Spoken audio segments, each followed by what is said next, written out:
26 March 2026 ના દિવસથી IPL ની 19મી સિઝન સ્ટાર્ટ થઈ રહી છે.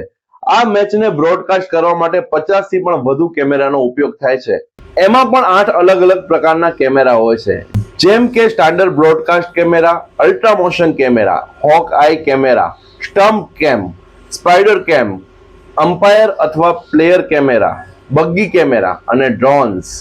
અને ખાસ વાત તો એ છે કે આ કેમેરામાં આ ક્રિકેટ મેચ સિવાય પણ ઘણી બધી વસ્તુઓ રેકોર્ડ થાય છે.